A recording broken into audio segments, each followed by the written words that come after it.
Hello children, how do you do? I hope all of you are very well.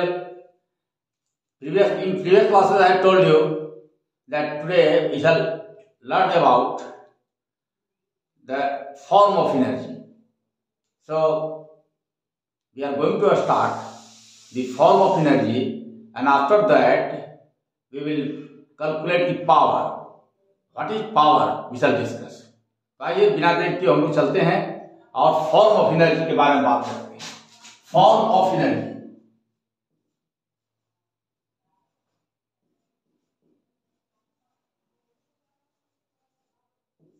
आप जानते हैं law of conservation of energy क्या है? Law of conservation of energy क्या है? It states that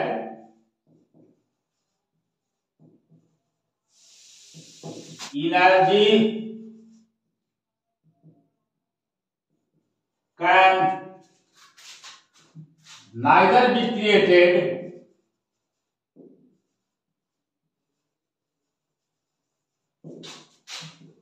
nor be destroyed, but it changes its form.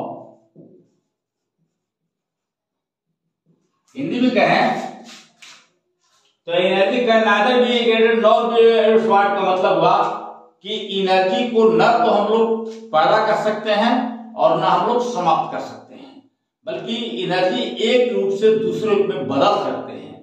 But it changes it's form, अपने form को ही बदलता है। इसका एक और क्या कि इसका मतलब है कि जब एनर्जी को हम लोग पैदा कर सकते हैं, डिस्ट्रॉय कर सकते हैं, इसका मतलब है हुआ कि पूरे वर्ल्ड का जो एनर्जी है कांस्टेंट है। और द सोर्स ऑफ एनर्जी क्या है? पूरे वर्ल्ड में क्या सोर्स है? पेड़ पौधों को भोजन मिलता है और उसको हम लोग साग पत्तियां खाते हैं तो हम लोग को एनर्जी मिलता है। तो ये पेड़ पौधों को भोजन कहां से मिलता है? ये सूर्य के प्रकाश की उपस्थिति में अपना भोजन बनाते हैं। उस ढंग से इस पेड़ पत्तियों को कुछ सजीव खाते हैं, जैसे बकरी है, खरगोश है, और इसको मनुष्य खा जाता है। तो यहाँ पर जो एनर्जी है ट्रांसफॉर्म होता है। सूर्य से आई एनर्जी पेड़ पत्तों में, और पेड़ पत्तों से वो बकरा या छोटे छोटे जीव जिसको हम लोग खा लेते हैं, तो इस ढंग से एनर्जी का ट्रांसफर हम लोग तरफ होता है। लेकिन इसका मतलब है कि पूरे वर्ल्ड का एनर्जी हमेशा कांस्टेंट है, और the ultimate source of energy sun, सूर्य ही अंतिम एनर्जी का स्रोत है। तो आइए हम लोग अब फॉर्म ऑफ एनर्जी के बारे में बात करें। हम लोग इसके पहले मैकेनिकल एनर्जी की बात किए थे कि मैकेनिकल एनर्जी मतलब क्या होता है? Potential energy plus kinetic energy. अब ये मैकेनिकल एनर्जी जो है, किसी पानी का दाब ऊपर से गिर रहा है और एक टरबाइन को चला रहा है, तो ये पोटेंशियल एनर्जी काइनेटिक एनर्जी बदल गया, और ये काइनेटिक एनर्जी टरबाइन को चला रहा है, तो जिससे इलेक्ट्रिसिटी पैदा होती है। तो इससे निकलता है क्या? Hydro electricity.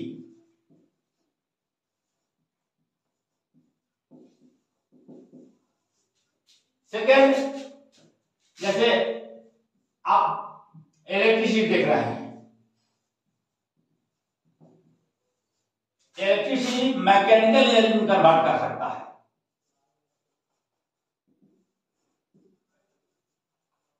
और क्या बनेगा? Moving the fan, moving A fan, या कोई मशीन को चलाना जो है, इलेक्ट्रिक एनर्जी मैकेनिकल एनर्जी में बदल जाता है जब कोई मशीन चलता है। मैकेनिकल एनर्जी साउंड एनर्जी में बदलेगा। कैसे? देखिए,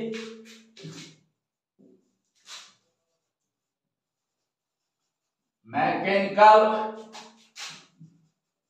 energy to sound energy.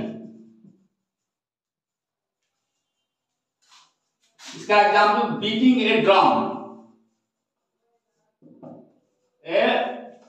Drum, एक ड्रम को बीट करना, ड्रम को पीटना। थर्ड जो है लाइट ने, जो सोलर जो है, सोलर से हम लोग भी एनर्जी प्राप्त करते हैं। तो लाइट एनर्जी जो है उससे हम लोग इलेक्ट्रिक पावर प्राप्त कर सकते हैं। तो आगे नेक्स्ट हम लिखेंगे light energy to electric energy, ये है सोलर एनर्जी है। सोलर पैनल से हम लोग ये काम करते हैं। इसके अलावा कुछ केमिकल है, केमिकल एनर्जी से भी इलेक्ट्रिसिटी पैदा होता है।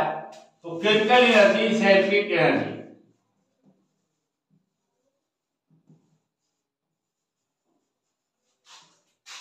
To electrical energy. ऐसे सेल के अंदर क्या होता है कि केमिकल रिएक्शन होता है जिसको आप बैटरी कहते हैं, और वह केमिकल रिएक्शन से आपको इलेक्ट्रिसिटी मिलता है। नेक्स्ट हो सकता है बर्निंग ऑफ ए कोल, कार्बनिक से, किसी चीज को से जलने से मास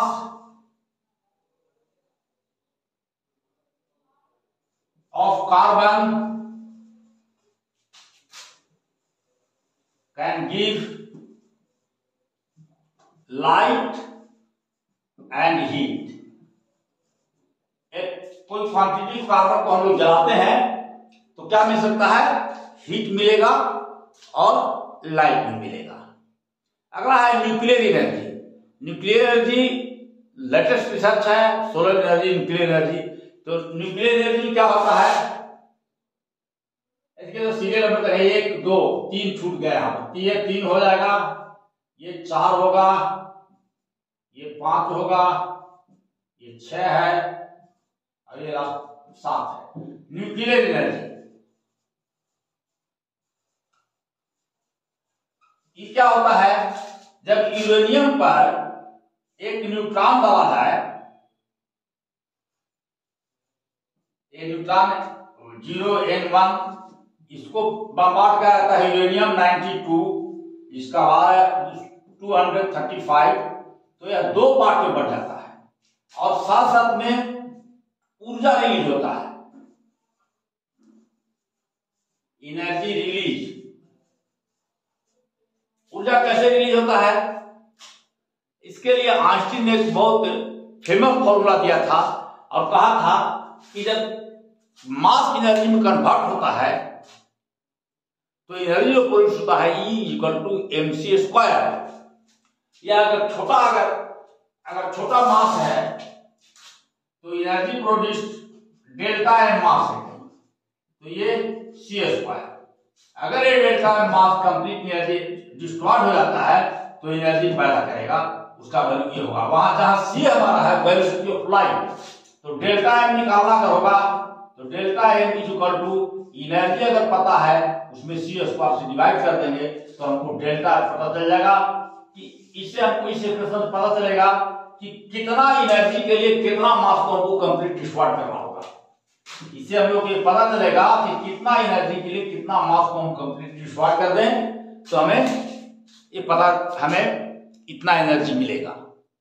ठीक है, अब बोर्ड साफ करते हैं और आगे हम लोग बात करते हैं पावर के बारे में। आइए अब हम लोग पावर के बारे में बात करते हैं। पावर क्या है,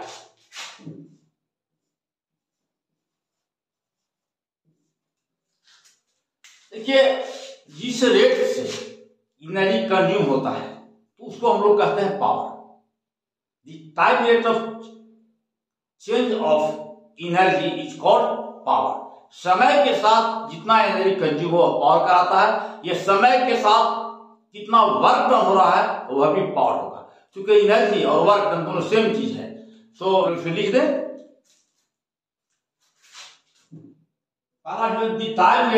the time rate of change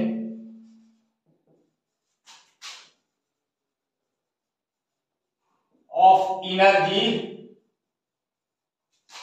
is called power।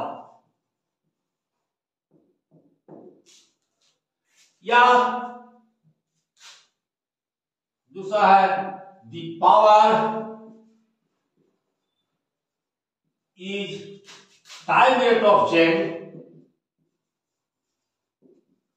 Change of work done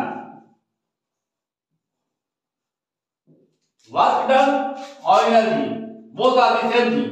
जो काम किया गया वो एनर्जी के द्वारा काम किया गया, इसलिए वर्क डन और ये एनर्जी दोनों सेम रहेंगे। अगर पावर P है एवरेज पावर, तो हम लोग सीखेंगे कि average power P average is equal to work done upon time.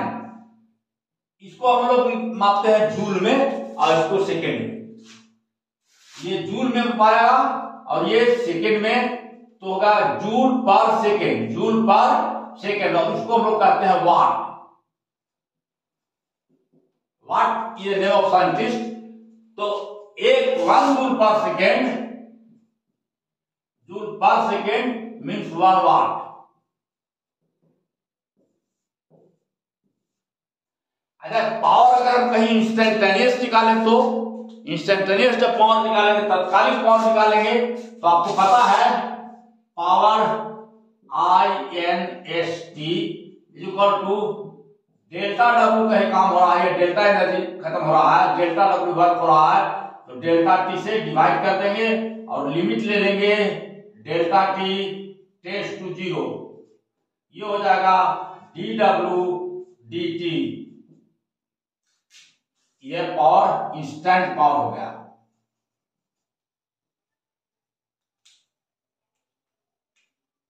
ये यहां पर अगर dt स्मॉल लिखे हुए हैं तो यहां पर भी स्मॉल ही रहेगा, delta T small.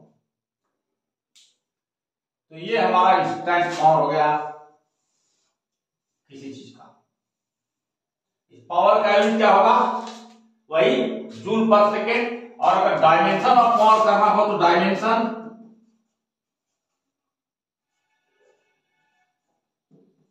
Of power कितना होगा, वर्क अपॉन टाइम है, अपॉन टाइम।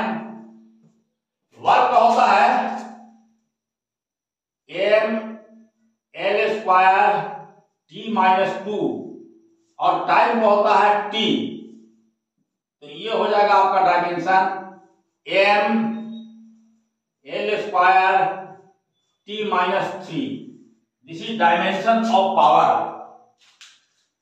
पावर को हम लोग जब इलेक्ट्रिसिटी की बात करते हैं तो हम लोग पावर को मापते हैं यूनिट में। 1 किलोवाट आवर मतलब 1 किलो का मतलब होगा 1000, वाट को छोड़ दीजिए, वाट ही लिख दीजिए, और आवर को 1 आवर। 1 आवर को अगर सेकेंड में बदलिएगा तो ये अगर 10⁻³ वाट का वाट ही रह जाएगा और 60 × 60 सेकेंड का हो जाएगा। तो ये आपका आएगा, ये जूल में टोटल रहेगा। तो ये जो हो जाएगा 3.6 × 10⁻6 जूल। इसको कहते हैं 1 unit. 1 unit of electricity is this much joule. Power का दूसरा इकाई जो होता है, जिसको हम लोग, ये ब्रिटिश इकाई है, उसको हॉर्स पावर कहते हैं। Horse power HORAC power, horse power को बता रहा है। और हॉर्स पावर होता है 746 वाट। इतना वाट को कहते हैं 1 HP। इतना वाट को कहेंगे 1 HP। ये मशीन का हॉर्स पावर, जितना जो है मोटर्स वगैरह सबको हॉर्स में, एक्चुअली हॉर्स मतलब घोड़ा का पावर से मतलब है। पुराने समय में ब्रिटिश पत्ती है, इसलिए चूंकि शासन यहाँ अंग्रेजों का बहुत दिन तक रहा, तो अभी भी हॉर्स पावर चल रहा है। लेकिन इंटरनेशनली KWH हम लोग मानते हैं 1 यूनिट, जो कि लिखा हुआ है कितना जूल होता है, 3.6 × 10⁻6 जूल में 3.6 मिलियन हुआ। अब हम लोग आइए एक क्वेश्चन बनाते हैं, लेकिन उसके पहले बोर्ड को साफ कर ले और एक क्वेश्चन को हम लोग डील करेंगे। क्वेश्चन है क्वेश्चन है पहला, ये 100 वाट bulb glows for 10 hours. Calculate the energy consumed.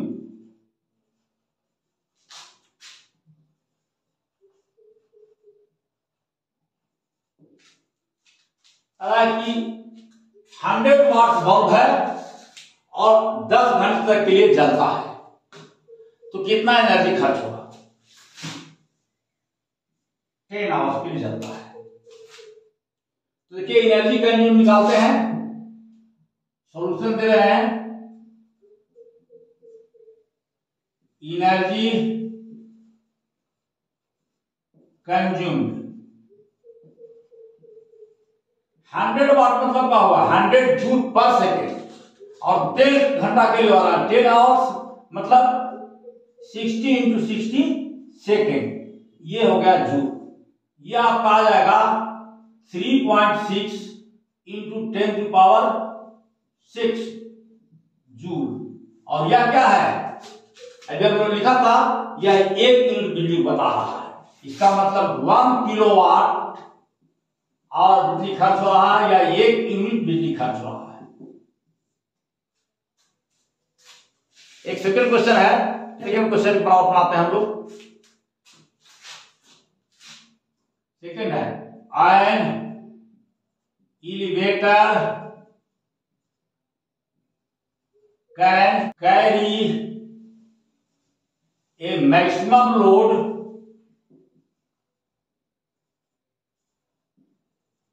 Of 1800 kg। इसमें एलिवेटर का भी वजन रहेगा, तो लिखेंगे elevator plus passenger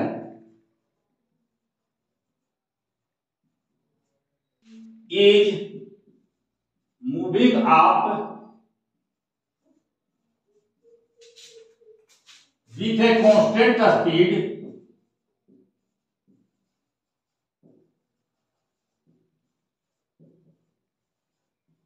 of 2 meter per second. The force of friction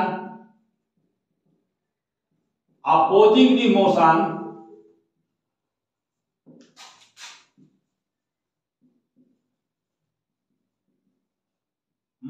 is 4000 Newton. Determine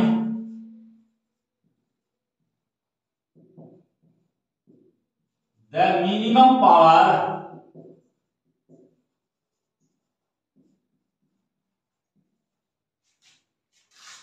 delivered by the motor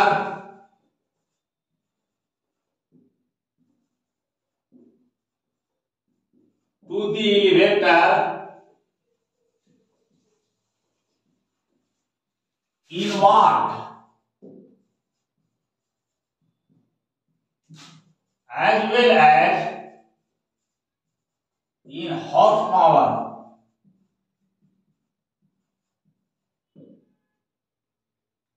question को पढ़ते हैं। Elevator can carry A maximum load of 1800 kg is moving up with a constant speed of 2 meter per second. The force of friction opposing the motion is 4000 Newton. Determine the minimum power delivered by the motor to the elevator. Motor द्वारा elevator पर कितना power दिया जा रहा है, कितना power consume हो रहा है, in watt as well as in horse power. Watt में भी निकालना है, उसको हॉर्स पावर में निकालना है।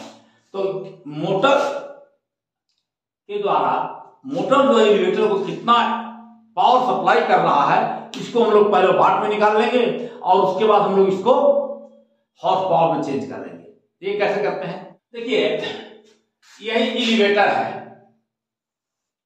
ये एलिवेटर है, इससे है ये जो है यहाँ पर 1800 केजी का मास लटक रहा है, जिसमें पैसेंजर का भी मास होगा और स्वयं इस एलिवेटर का भी मास होगा, दोनों का मास इसमें होगा। और ये ऊपर की ओर मूव कर रहा है।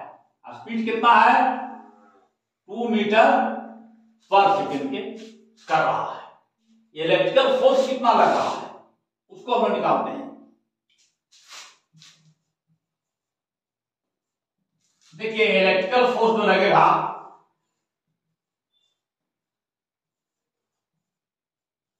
वह फोर्स या 800 mg नीचे की ओर फोर्स लग रहा है उस पर वर्क करेगा, और साथ ही साथ या जो फ्रिक्शनल फोर्स है इसका एलिवेटर का, यहां पर जो फ्रिक्शनल फोर्स है उसको भी काउंटर करेगा।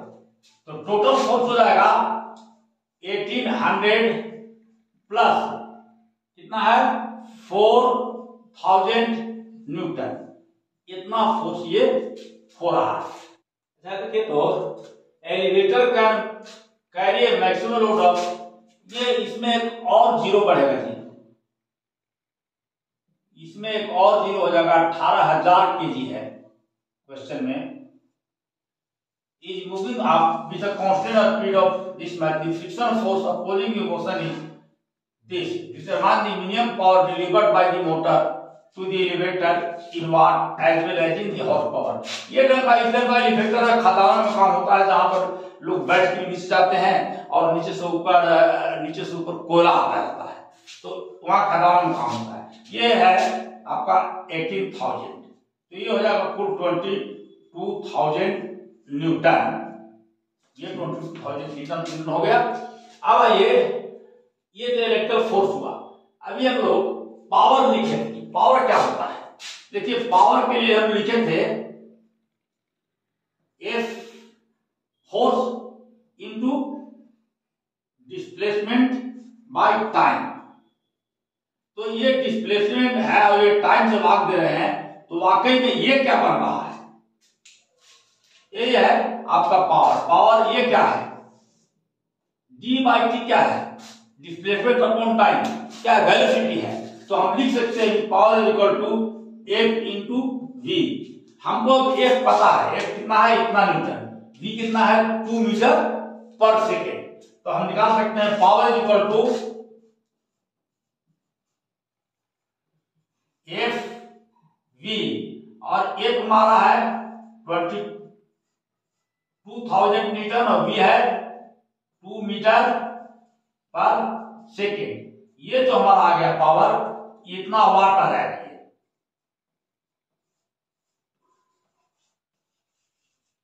वाट या 44 किलो वाट को हम लोग कर सकते हैं। इसको कितना कहेंगे? 44 किलो वाट। 10 ये है, ये 10 टू पावर 3 होगा। अब इसको हॉर्स पावर बदलना है, तो हॉर्स पावर के लिए आप जानते हैं कि 1 HP इज इक्वल टू 746 वाट, पहले से आपको पता है। तो इसको अगर हम दे देंगे, डिवाइड कर दें इसे